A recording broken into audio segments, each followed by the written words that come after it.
The International Whitewater Hall of Fame recognizes and honors explorers, pioneers, champions, and advocates from around the world who have made significant contributions to the enjoyment, protection, awareness, and celebration of whitewater rivers.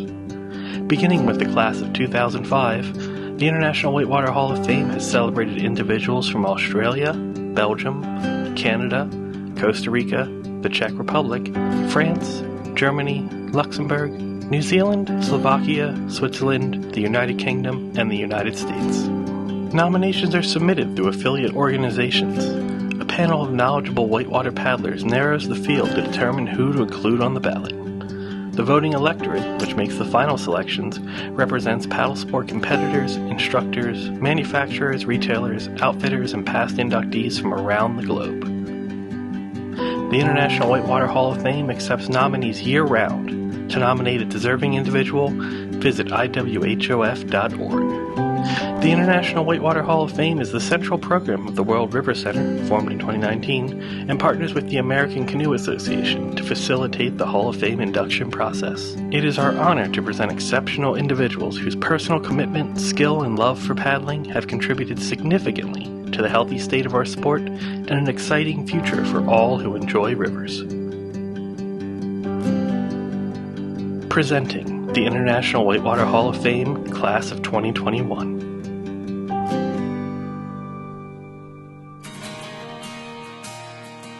Advocate, Dave Manby.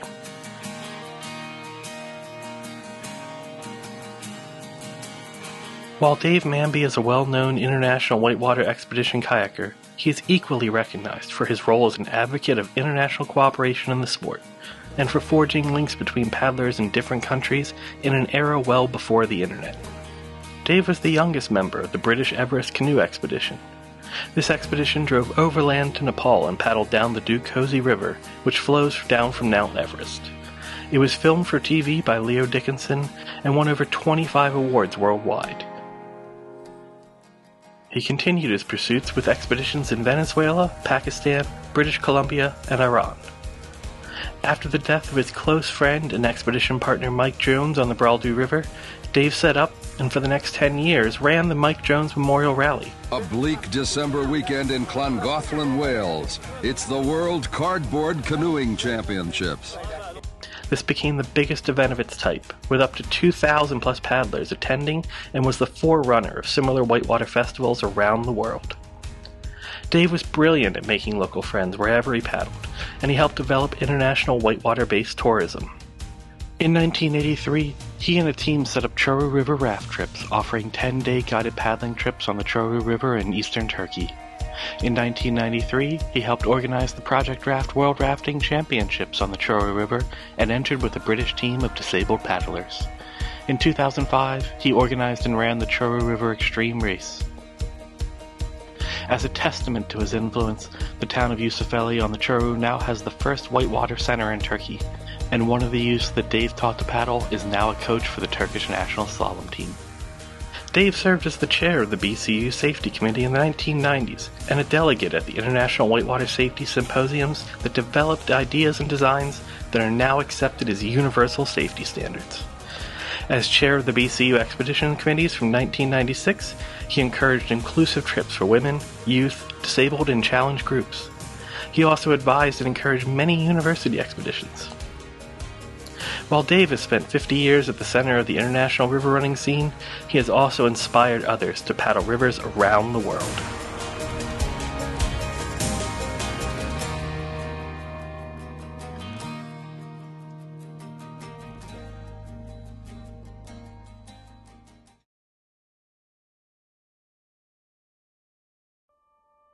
Advocate, Holger Muchacho.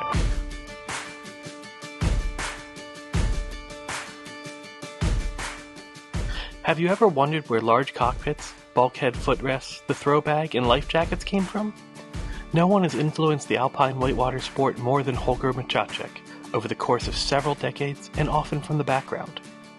After the Augsburg Olympics in 1972, in the early days of alpine whitewater rafting, before polyethylene boats, Google, Facebook, and the internet, paddlers didn't know each other and met only by chance at this or that place. Holger collected telephone numbers of these paddlers and compiled them into a must-have contact list, to make possible an exchange of information, meetings, and joint trips. The Alpine Kayak Club was born.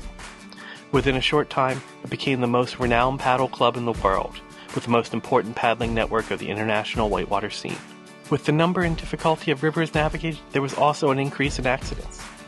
Holger asked questions after accidents, analyzed and collected information, discussed with experts, and together with the manufacturers, sought and found solutions suitable for production that resulted in the development of the throw bag, impact plate footrest, safety belt life vest, and large safety cockpit. One of Holger's outstanding characteristics is his habit of questioning the tried and tested. Together with Germany-based Eskimo Kayak, he developed a Topolino at 7.2 feet long. Its shorter length and innovative shape resulted in a drastic reduction in the number of accidents involving pinning and folding, which had often been fatal up until then, and it allowed paddlers to develop a whole new vocabulary of techniques and tricks.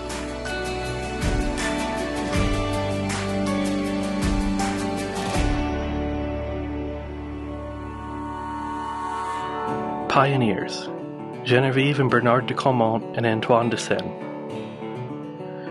Genevieve and Bernard de Caumont and friend Antoine de Seine had a bold, perhaps even foolhardy plan: be the first to take kayaks down the mighty Green and Colorado rivers.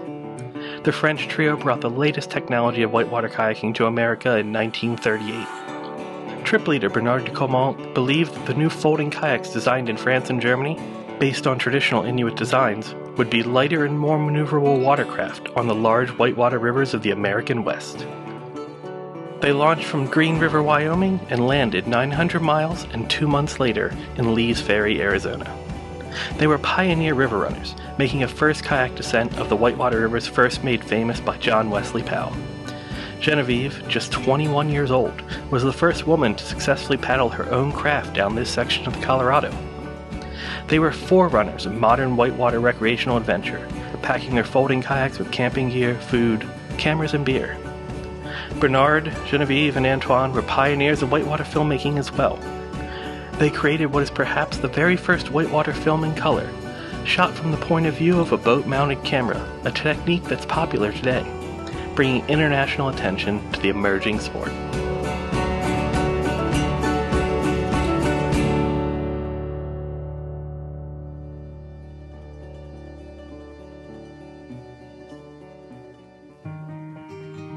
Champion, Tony Estanguet.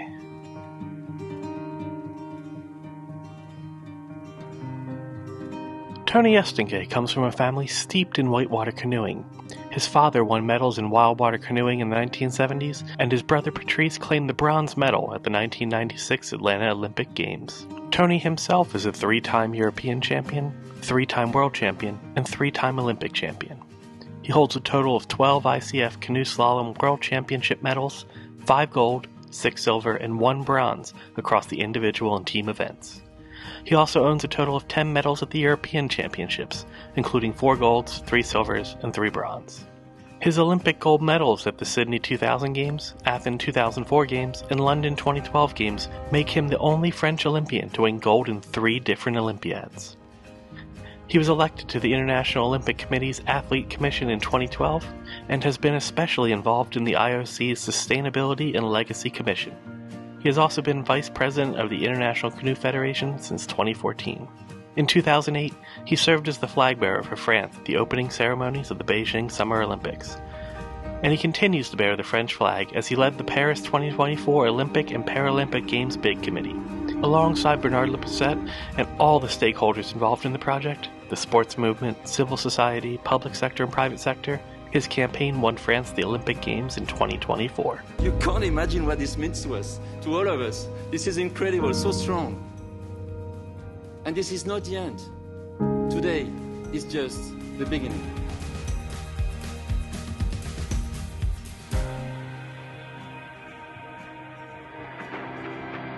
Explorer, Scott Lindgren.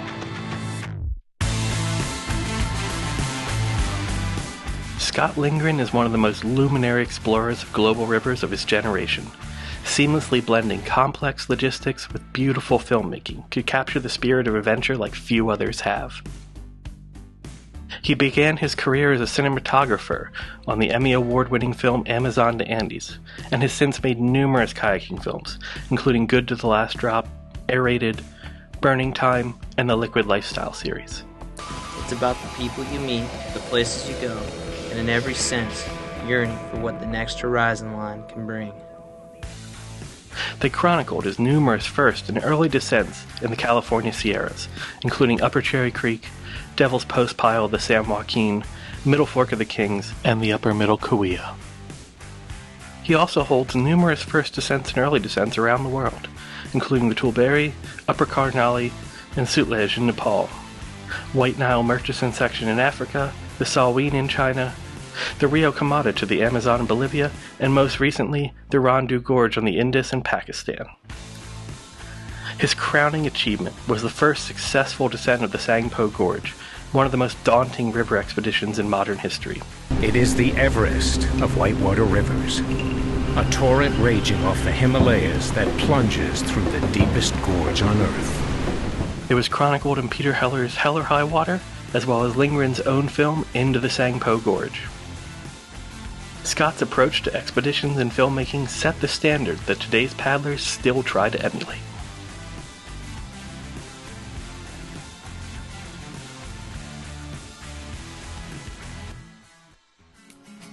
The individuals honored here have chosen to excel at living, working, training, and playing on and in support of a commitment to life through whitewater.